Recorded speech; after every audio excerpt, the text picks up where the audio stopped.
అందరికి నమస్కారం అండి. యా సో ఈ సినిమా గురించి మీ అందరికన్నా we are waiting for a very long time అండి. ఇప్పుడు చాలా రూమర్స్ ఉన్నాయి, బట్ అందరికి చెప్తున్నది January 9th we are coming for sure.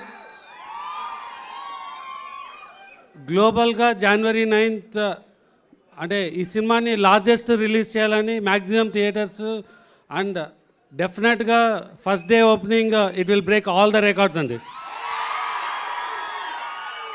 Yeah so ఈ సినిమా కొంచెం మేము టైం తీసుకున్నా విల్ ఆల్ అంటే మీ అందరినీ సర్ప్రైజ్ చేసి ఒక వెరీ గ్రాండ్ మూవీగా రిలీజ్ చేస్తున్నాము.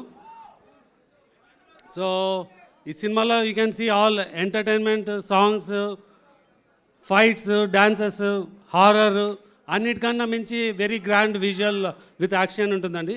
సో ఎవరిని డిసప్పాయింట్ చేయకుండా will make it a very big one. So thank you. Sir మా నుంచి మీకు కొన్ని క్వశ్చన్స్ ఉన్నాయి. సో మా అందరం కూడా ఇంకా కొద్దిసేపట్లోనే మనం సాంగ్ చూడబోతున్నాం. సో ఈ సినిమాలో డాన్స్ నెంబర్ గురించి మా వాళ్ళందరూ వెయిట్ చేస్తున్నారు ఎప్పటి నుంచో అని. సో ఒక చిన్న ఎలా ఉండబోతుంది ఏంటి అనేది అంటే మీరు చూసారు కదా, ఎలా ఆల్రెడీ ప్రెమో చూస్తున్నారు కదండి. సో ఆ ప్రెమోకి మించి ఉంటుంది ఇప్పుడు సాంగ్ మీరు చూస్తున్నప్పుడు. సార్ అలా చాలా రోజుల తర్వాత మీరు ప్రభాస్ గారిని ఒక లార్జ్ గ్రూప్ ఆఫ్ డాన్సర్స్తో డాన్స్ చేస్తూ మల్టిపుల్ సాంగ్స్ ఉంటుంది. ఈ సాంగ్ డెఫినెట్గా ఒక 800 to 1000 డాన్సర్స్తో మీరు will see this song. Sir మీరు మా ఫ్యాన్స్ అందరి తరపు నుంచి ప్రభాస్ గారిది కట్అవుట్ చూసి కొన్ని నమ్మేయాల్ డూడ్ అనేది ఒక డైలాగ్ ఒకసారి చెప్పరా. ఎస్కేఎన్ గారితో చెప్పించాలి అంటే మా వాళ్ళందరి నుంచి కట్అవుట్ చూసి కొన్ని నమ్మేయాల్ డూడ్ అది ఎస్కేఎన్ ఆయన చేస్తారా? సరే, మరి ఇంకొక క్వశ్చన్. సరే, మొదటిసారి మీరు ప్రభాస్ గారితో వర్క్ చేస్తున్నారు. బిఫోర్ అంటే ఈ ప్రాజెక్ట్ సైన్ చేసే ముందు, ప్రాజెక్ట్లోకి ఇన్ అయ్యే ముందు ఆయన గురించి మీకు తెలిసింది, తర్వాత వర్క్ చేస్తున్న తర్వాత మీరు అబ్జర్వ్ చేసి మీకు నచ్చినది అంటే నేను టీజర్ రోజే చెప్పినా అండి, నాకు ఈ సినిమా చేసే ఆపర్చునిటీ ఉంటే ప్రభాస్ గారిని కలవాలంటే నేను యాక్చువల్గా అమెరికాకి వెళ్ళినాను.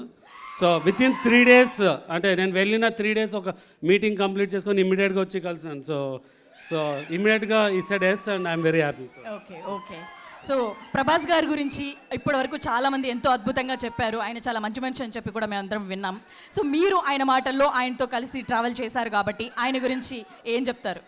అంటే అందరికి తెలిసిందే అండి, is the most sweetest person. So మీకు సో అండ్ పర్టికులర్గా మా సినిమాకి మా లక్ ఏమంటే ఐ థింక్ ప్రభాస్ గారు మా సినిమాకి వర్క్ చేసిన అన్ని రోజులు వేరే ఏ సినిమాకి చేయలేదు అనుకుంటున్నాను. అది కరెక్టా కాదో చెప్పడము, బట్ సో డెఫినెట్గా ఇట్స్ అంటే we got the pleasure to work with him for a very long time. Thank you sir. అలాగే డైరెక్టర్ సాబ్ మారుతి గారిని కూడా సాధారణంగా స్టేజ్ మీదకి ఆహ్వానిస్తున్నాం.